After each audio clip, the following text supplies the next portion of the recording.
Perkenalkan, nama saya Gabriel Ferdinand Purnamarentek, mahasiswa dari Fakultas Ilmu Kelautan dan Perikanan Universitas Hasanuddin dengan NIM L0211911050 dan dari mata kuliah Penyuluhan dan Komunikasi Ilmu Kelautan dan Perikanan. Saya akan membawakan tema yang berjudul metode penyuluhan dari zaman dulu dengan metode penyuluhan zaman sekarang, yang dimana teknologi yang sedang berkembang dengan pesat. Penasaran dengan materi yang akan saya bawakan? Simak dan saksikan sampai habis. Sebelum kita melangkah ke perbedaan antara metode penyuluhan dahulu dengan metode penyuluhan sekarang, tentu saja kita harus mengetahui dulu secara signifikan apa sih pengertian dari kata penyuluhan itu. Menurut Kamus Besar Bahasa Indonesia, kata penyuluh berasal dari kata suluh yang berarti barang yang dipakai untuk media penerangan atau obor. Sedangkan penyuluh adalah orang yang bertugas memberikan penerangan atau petunjuk jalan. Sehingga makna arti dalam kata penyuluhan yaitu suatu proses atau cara yang dilakukan seorang penyuluh untuk memberikan penerangan atau informasi kepada orang lain, dari semula yang tidak tahu menjadi tahu dan yang tahu menjadi lebih tahu. Kata penyuluh juga berasal dari beberapa negara, yaitu yang pertama Belanda.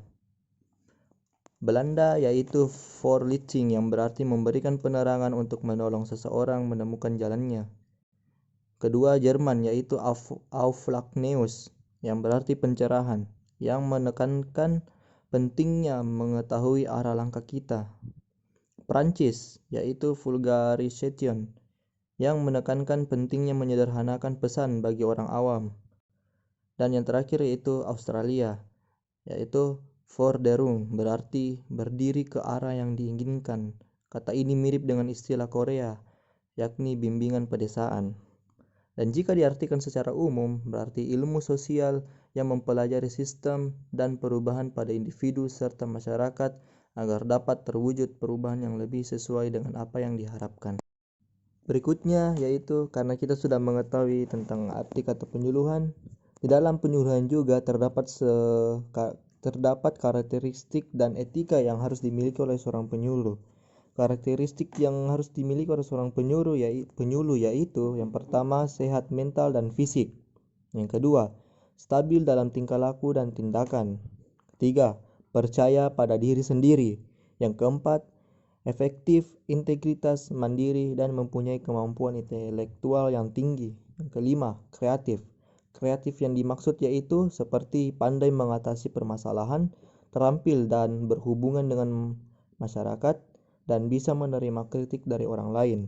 Yang keenam, menghormati orang lain. Menghormati orang lain itu seperti pandai memberikan pengetahuan kepada orang lain, pandai melakukan teknik dan prinsip perubahan, matang secara psikologis. Dan yang ketujuh yang terakhir yaitu melaksanakan dan memenuhi kode etik penyuluh. Nah, dari kode etik penyuluh ini memiliki pedoman bagi penyuluhan dalam bersikap, bertingkah laku dan berbuat selama menjalankan tugas penyuluh sesuai dengan Undang-Undang Nomor 43 Tahun 2000, yaitu yang pertama, meletakkan kepentingan usaha klien di atas kepentingan pribadi. Yang kedua, menjaga kerahasiaan perusahaan dan tidak mengambil keuntungan pribadi.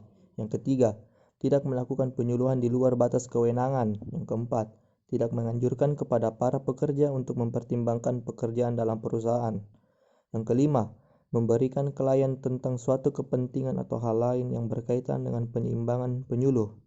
Yang keenam, yaitu memberitahu pengusaha akan adanya kepentingan yang dapat mempengaruhi objektivitas. Yang ketujuh, melakukan perbuatan yang dapat merendahkan martabat dan status profesi. Yang kedelapan, tidak menerima upah terhadap layanan penyuluhan. Kesembilan, tidak melakukan penyuluhan jika menurut pertimbangan menyebabkan kerugian bagi klien. Dan yang ke-10 yaitu tidak menerima imbalan dari klien. Setelah kita mengetahui karakteristik dan etika dari seorang penyuluh, penyuluhan juga memiliki prinsip-prinsipnya. Seperti Matthew yang menyatakan bahwa prinsip adalah suatu pernyataan tentang kebijaksanaan yang dijadikan pedoman dalam mengambil keputusan dan melaksanakan kegiatan secara konsisten. Karena itu, prinsip akan berlaku umum, dapat diterima secara umum, dan telah diyakini kebenarannya dari berbagai pengamatan dalam kondisi yang beragam. Seorang penyuluh Tanpa berpegang pada prinsip-prinsip penyuluhan, tidak mungkin dapat melaksanakan pekerjaannya dengan baik. Maka penyuluhan memiliki prinsip-prinsip. Yang pertama yaitu mengerjakan. Arti dari mengerjakan yaitu kegiatan penyuluhan harus sebanyak mungkin melibatkan masyarakat untuk mengerjakan atau menerapkan sesuatu. Karena melalui mengerjakan ini, mereka akan mengalami proses belajar, baik dengan menggunakan pikiran, perasaan, dan keterampilannya, yang akan terus diingat untuk jangka waktu yang lebih lama. Dan yang terakhir yaitu akibat. Artinya yaitu kegiatan penyuluhan harus memberikan akibat atau pengaruh yang baik atau bermanfaat.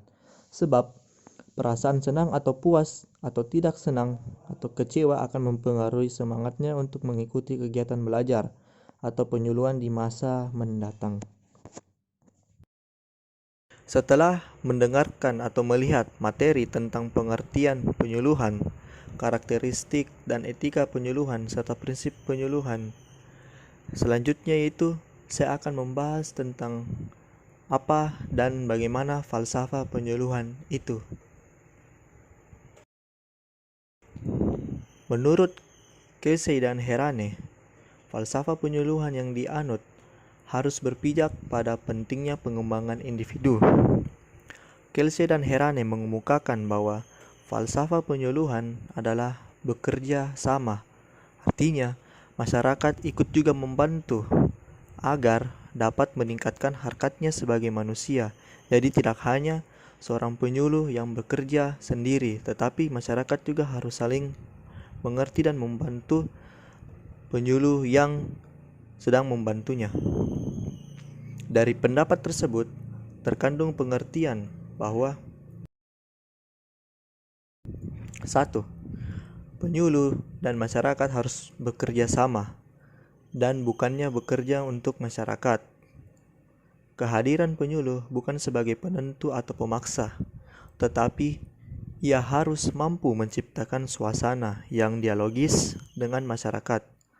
Dan penyuluh juga harus mampu menumbuhkan, menggerakkan, serta memelihara partisipasi masyarakat. Yang kedua, penyuluhan tidak menciptakan ketergantungan, tetapi harus mampu mendorong semakin terciptanya kreativitas dan kemandirian masyarakat, agar semakin memiliki kemampuan untuk berswakarsa, swadaya, swadana, dan swakelola bagi terselenggaranya kegiatan-kegiatan, guna tercapainya tujuan, harapan, dan keinginan-keinginan masyarakat sasarannya. Yang terakhir yaitu penyuluhan yang dilakukan harus selalu mengacu kepada terwujudnya kesejahteraan ekonomi, masyarakat, dan peningkatan harkatnya sebagai manusia. Nah, setelah kita mengetahui dasar-dasar dari signifikan dari seorang penyuluh, kata penyuluh dan etika dan karakteristik penyuluhan, sekarang kita melangkah ke metode penyuluhan zaman dulu dan zaman sekarang. Apa sih perbedaannya? Perbedaan antara zaman dulu dengan zaman sekarang yang memiliki teknologi informasi yang maju tentunya dapat membuat perubahan dari macam segi kehidupan, seperti dalam segi sosial, antara individu dengan individu. Dampak dari perubahan itu juga membawa pengaruh, terutama dalam bidang pertanian. Dalam bidang pertanian apa saja sih perbedaannya? Yaitu di zaman dahulu saat teknologi belum berkembang, orang-orang di daerah yang terkhususnya di dalam bidang pertanian sangat sulit mendapatkan ilmu untuk pembudidayaan atau bagaimana cara mereka bercocok tanam yang baik dan benar. Dengan minimnya teknologi pada saat itu, diperlukan berhari-hari untuk mendapatkan apa yang mereka inginkan. Tingkat kompetensi penyuluh cenderung rendah. Hal ini terlihat dari semua dimensi kompetensi, yaitu kemampuan pemahaman potensi wilayah, kemampuan pengelolaan pelatihan, kemampuan pengelolaan pembelajaran, kemampuan pengelolaan komunikasi inovasi, kemampuan pengelolaan kewirausahaan, kemampuan pengelolaan pembaharuan, dan kemampuan pemandu sistem jaringan dalam kategori rendah.